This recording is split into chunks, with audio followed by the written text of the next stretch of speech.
Hi welcome to max TV. క్రోధినామ సంవత్సరంలో ద్వాదశ రాశుల వారికి ఎలా ఉండబోతుందని తెలియజేయడానికి ఈరోజు మనతో ఉన్నారు కోయిదర బిఎల్ శ్రీనివాసరాజు గారు. మరి ఆయన మాటల్లోనే మనం తెలుసుకుందాం. నమస్కారం అండి.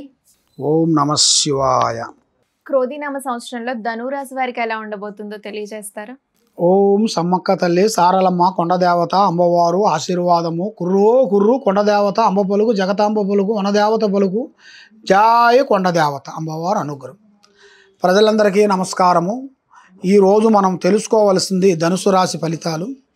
ఈ ధనుసు రాశి వాళ్ళకి ఆదాయములు 11, ఖర్చులు 5, అవమానాలు 5, రాజపూజిత 7. ఈ రాశి వాళ్ళకి మూలా నక్షత్రం, పూర్వభద్ర నక్షత్రము, ఉత్తరాషాఢ నక్షత్రము, ఈ 3 నక్షత్రాల ప్రకారంగా చూసుకుంటే ధనుసు రాశి వచ్చింది. ఈ ధనుసు రాశి ఈ ఉగాది నుంచి వచ్చే ఉగాది వరకు ఈ రాశి వాళ్ళకి అదృష్ట గడియలు, లక్ష్మీ గడియలు, పూజ గడియలు. ఏ కార్యక్రమం చేయాలనుకున్నా, ఏది పోవాలనుకున్నా కూడా వీళ్ళకి మంచి అదృష్ట ఫలితాలు రాబోతున్నాయి.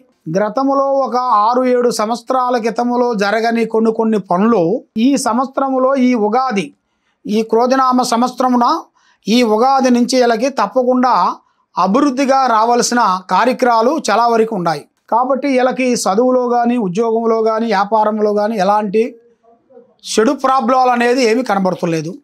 అన్నీ మంచి శుభ ఫలితాలే కనబడుతున్నాయి. కానీ వీళ్ళకి మెయిన్గా ఒక్కొక్క ప్రాబ్లాలు వల్ల గతములో కొన్ని జరగాల్సిన విషయాలు కొన్ని బ్రేక్ అయిన దానివల్ల వీళ్ళు మనసుకి అనేది ఒక మానసికంగా బాధపడుతూ, మానసికంగా అంటే మనం చేయలేకపోయాము ఇన్ని రోజులు, ఇక మీదట ఏమైనా చేస్తామో చేయలేమనుకుంటా, ఇంత నా జీవితం, ఇక నా లైఫ్ అయిపోయింది, ఇక నా పని అయిపోయింది, నేను ఇక్కడ సైలెన్స్ కూర్చున్నానని చాలామంది బాధపడుతూ ఉంటారు. కానీ మీరు అలాంటి బాధపడాల్సిన పనేం లేదు. ఇక నుంచి మీకు మంచి అదృష్టాలు, మంచి భాగ్యాలు, మంచి భాగ్యభోగాలు, అదృష్ట గడియలు మీకు స్నేహితుల వల్ల కానీ, అమ్మాయి వల్ల కానీ, స్త్రీ వల్ల కానీ, మీకు స్నేహితుల వల్ల కానీ, అది ఈ రూపం ఆ రూపం అనేది చెప్పేది కాదు. అది ఏ రూపంలో అయినా ఒక రూపంలో మీకు తప్పకుండా సహకారము అంటే హెల్పింగు, అక్కడ వాళ్ళ నుంచి మీకు హెల్పింగు రావటము, అలాంటివి మీకు ఈ ఉగాది లోపల మీకు అన్ని పనులు సక్రమంగా జరగాల్సి ఉన్నాయి. స్థానాలు అంటే ఇల్లు కట్టుకోవాల్సినవి, బిజినెస్లలో సెటిల్మెంట్ కావాల్సినవి, రాజకీయ ఫలితాల్లో అభివృద్ధిగా కావాల్సినవి కొన్ని విధానాలు కొన్ని కనబడుతున్నాయి. కాబట్టి మీరు నల్లటి వాహనము అంటే బైక్ కానీ, స్కూటీ కానీ, కారు కానీ, లారీ కానీ, బస్సు కానీ ఏదైనా సరే బ్లాక్ కలర్ తీసుకోవద్దండి. దానివల్ల మీకు ప్రమాదం ఉంది. అది వరకు మీరు చాలా వరకు ఆలోచించి ఆ కలర్ కాకోకుండా వేరే కలర్ ఏ కలర్ అయినా సరే మీకు వర్తిస్తుంది. బ్లాక్ అనేది మీరు ఎక్కువగా వాడొద్దు.